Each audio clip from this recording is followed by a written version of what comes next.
Hello, नमस्कार बच्चों। आज हम जेरोम ब्रूनर के सिद्धांत के बारे में पढ़ेंगे और इसके साथ साथ मैं प्याजे के साथ साथ प्याजे को भी रिवाइज कराऊंगी और वाइगोस्की को भी बताऊंगी। साथ साथ आपके तीनों आज रिवाइज हो जाएंगे। पहले मैं जेरोम ब्रूनर को पढ़ाने के बाद साथ साथ ही प्याजे को भी आपको इसके साथ ही बताऊंगी, क्योंकि जेरोम ब्रूनर ने पहले प्याजे के सिद्धांत की स्टडी की और प्याजे के सिद्धांत के विकल्प के रूप में ही ब्रूनर का सिद्धांत आया है। ठीक है, ये कई बार पूछा जाता है, बहुत बार। तो सबसे पहले तो हमें कोई भी साइकोलॉजिस्ट है, सबसे पहले उसका करना याद हमें कि वो कहाँ से बिलोंग करता है। तो जेरोम ब्रूनर अमेरिका के हैं, आपको याद रखना है, यूएसए से है, अमेरिका से है। और इन्होंने जीन पियाजे के सिद्धांत के विकल्प के रूप में एक नया सिद्धांत प्रतिपादित किया था, जिसके कई नाम हैं। मैंने कई नाम लिखे हैं जो मैंने सारे एक साथ आपको बता दिए हैं, क्योंकि सब एक साथ मिलते नहीं है। तो इनके सिद्धांत का नाम भी संज्ञात्मक सिद्धांत है। संज्ञात्मक विकास का सिद्धांत, विकास का सिद्धांत। ठीक है, अन्वेषण का सिद्धांत या निर्मितवाद का सिद्धांत या संरचनात्मक सिद्धांत, इनके सिद्धांत के ये नाम आएंगे। इंग्लिश में वो ये है कॉग्निटिव डेवलपमेंट थ्योरी, या अन्वेषण को एक्सप्लोरेशन कहते हैं या डिस्कवरी भी कहते हैं। और रचनावाद या निर्मिततावाद का सिद्धांत कंस्ट्रक्टिविस्ट जो है, आपने कई बार पढ़ा है, अभी इसको हम देखते हैं। तो ये ब्रूनर से संबंधित है, कंस्ट्रक्टिविज्म ब्रूनर से संबंधित है। तो इन्होंने क्या बताया है, जैसे प्याजे ने 4 स्टेज बताई थी, बालक के डेवलपमेंट की 4 स्टेज बताई थी, इन्होंने 3 स्टेजेस बताई हैं, 3 अवस्थाएं बताई हैं। तो सबसे पहली अवस्था इन्होंने बताई है इनेक्टिव स्टेज, जिसको हिंदी में कई नामों से बोला जाएगा। मैंने साथ साथ लिख दिए हैं, सक्रियता विधि या क्रिया निर्माण विधि। हिंदी में ये नाम आएंगे इसके, इनेक्टिव स्टेज। तो इस इनेक्टिव स्टेज, दूसरी है आइकॉनिक स्टेज और तीसरी है सिंबॉलिक स्टेज। तो अब हम इनके बारे में पढ़ लेते हैं। इसी के साथ साथ मैंने बताया था आपको जीन पियाजे के बारे में, इन्होंने 3 स्टेज दिए हैं, जीन पियाजे ने 4 स्टेज दिए हैं। आपको याद होगा जीन पियाजे की जो पहली स्टेज है वो सेंसरी मोटार स्टेज है, यानी कि संवेदी गामक अवस्था,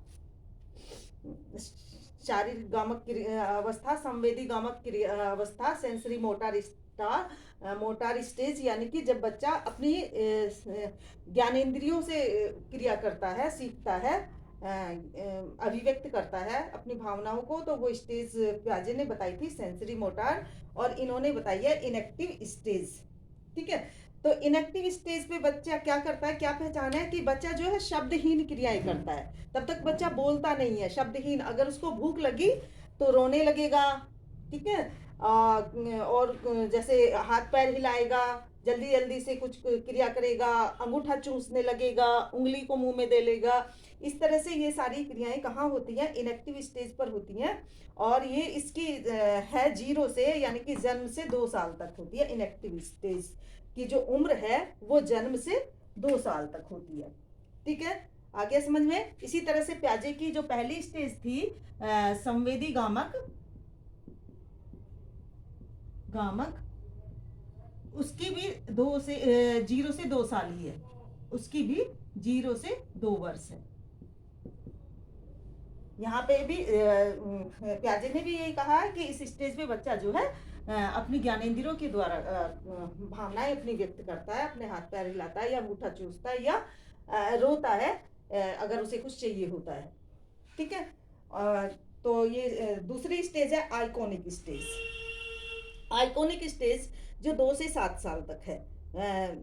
ब्रूनर ने 2 से 7 साल तक के बच्चे की जो स्टेज का नाम बताया आइकॉनिक स्टेज, यानी कि इसके हिंदी में नाम प्रतिबिंबात्मक या छायात्मक या दृश्य प्रतिमा विधि, ये वाले नाम आते हैं पेपर में। जो हिंदी वाले पेपर में आएंगे, इंग्लिश वाले में एक ही नाम आता है, हिंदी में कई नाम बदल के दे देते हैं।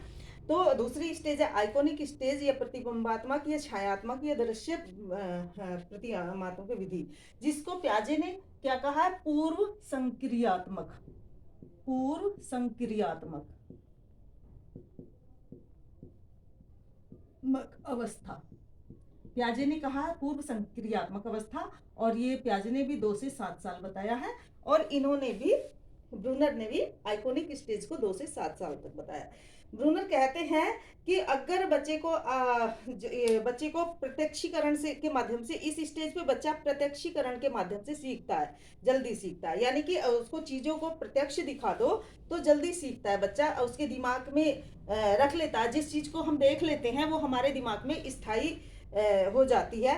तो मतलब प्याजे का ब्रूनर का कहने का मतलब यही था कि अगर हम बच्चे को कुछ सिखा रहे हैं तो प्रत्यक्ष रूप से उसको दिखाओ चीजों को, उसके सामने प्रतिबिंब उसका दिखाओ, छाया, इसका सबका मतलब ये दृश्य प्रतिमा विधि या आइकोनिक विधि, अगर हम बच्चे को वो दिखा देते हैं तो वो माइंड में जो है स्थायी हो जाता है ज्ञान, वो सरलता से सीख लेता है, आसानी से सीख लेता है, और उसको दूसरी परिस्थितियों में भी वो यूज करने लगता है, उसका ट्रांसफर भी करने लगता है। तो इस स्टेज का मतलब ये है प्रतिबिंबात्मक स्टेज।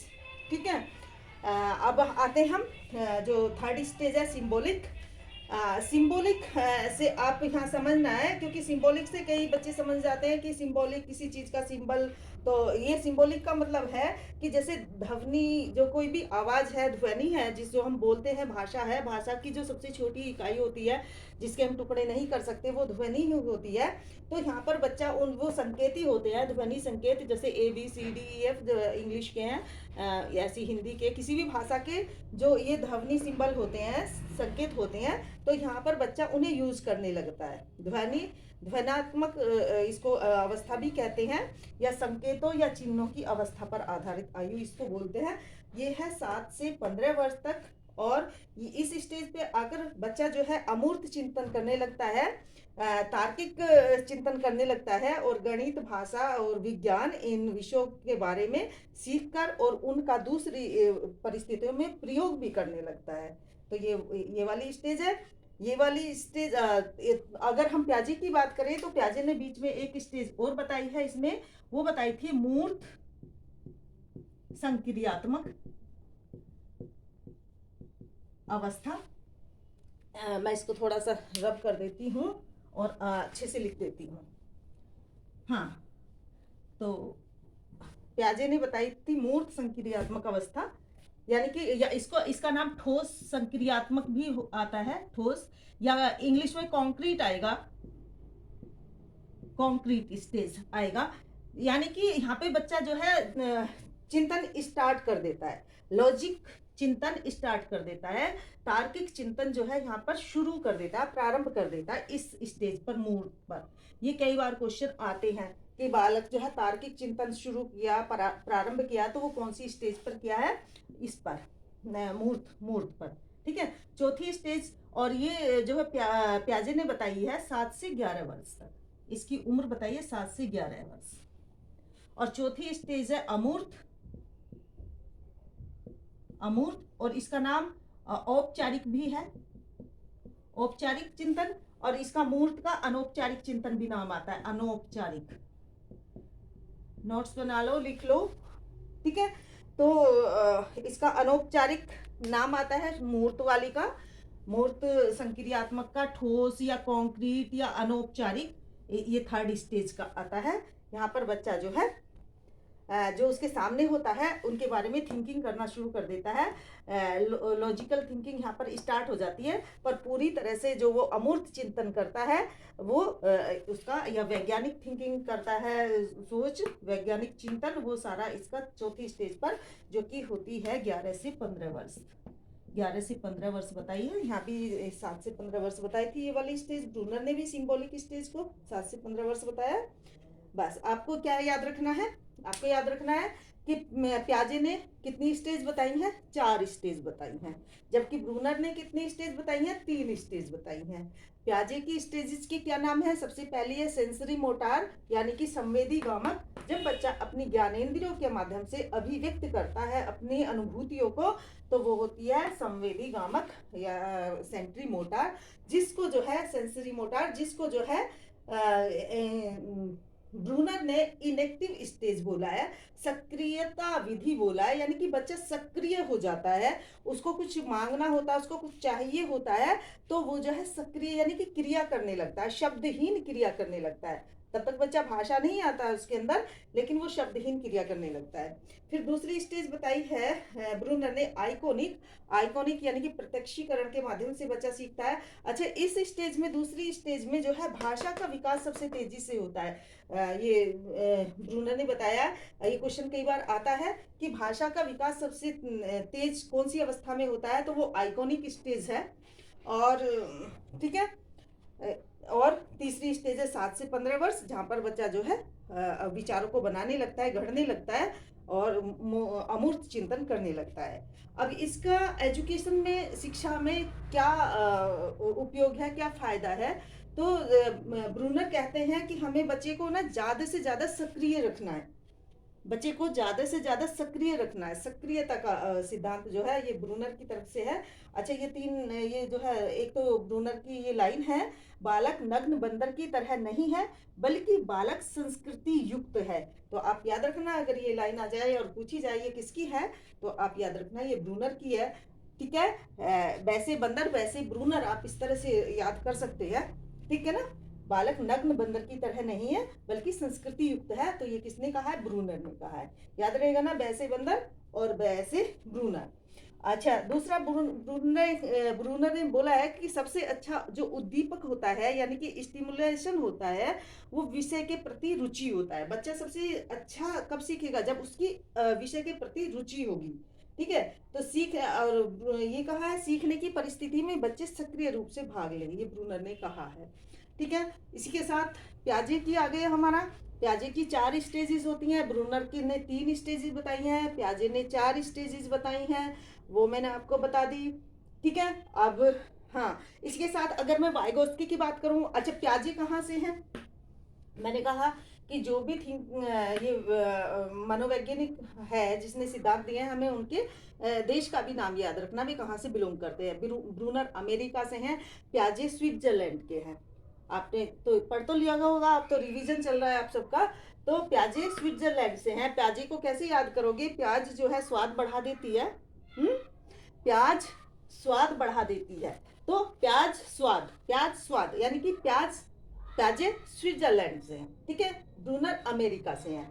और इसी के साथ अगर मैं वाइगोस्की की बातें करूं साथ में, तो वाइगोस्की जो रशिया के हैं, और अब अगर स्टेज की बात आएगी तो वाइगोस्की की थ्योरी में स्टेज है ही नहीं है। ठीक है ना, कई बार हम कंफ्यूज हो जाते हैं कि वाइगोस्की ने कितने स्टेज बताई है, तो वाइगोस्की की थ्योरी में स्टेजेस है ही नहीं है। वाइगोस्की का जो सिद्धांत है वो सामाजिक सांस्कृतिक सिद्धांत है, सीखने का सामाजिक सांस्कृतिक सिद्धांत है। यानी कि वाइगोस्की ने बताया कि बच्चा समाज के द्वारा सीखता है, अपने बड़े द्वारा सीखता है, अपने घर में सीखता है, माता पिता से, भाई बहनों से, पड़ोसियों से, और फिर स्कूल में पीएस से, अपने सहपाठियों से सीखता है। ये सारी चीजें बताई हैं वाइगोस्की ने। तो अब मेरे ख्याल से आपको ये क्लियर होगा कि ब्रूनर ने 3 स्टेजेस बताई हैं, इनके नाम आप याद कर लेना। ठीक है, और प्याजे ने 4 स्टेजेस बताई हैं। और अगर वाइगोस्की की बात है, क्योंकि ऑप्शन में ये सारे नाम आते हैं जब कोई भी क्वेश्चन आएगा, तो वाइगोस्की की स्टेज है ही नहीं है। उसने तो कहा कि बच्चा जो है समाज के इंटरेक्शन से सीखता है। ठीक है, और एक है कॉलबर्ग का आपने पढ़ा होगा, नैतिक सिद्धांत दिया उन्होंने, डेवलपमेंट का नैतिक सिद्धांत दिया है, विकास का नैतिक सिद्धांत। तो उनके सिद्धांत में उन्होंने 6 स्टेजेस बताई हैं, 3 चरण बताए हैं, 3 लेवल बताए हैं और 6 चरण बताए हैं उसके। तो इस तरह से हमें बहुत अच्छे से याद हो जाता है। ठीक है, ओके, बाय और गुड इवनिंग।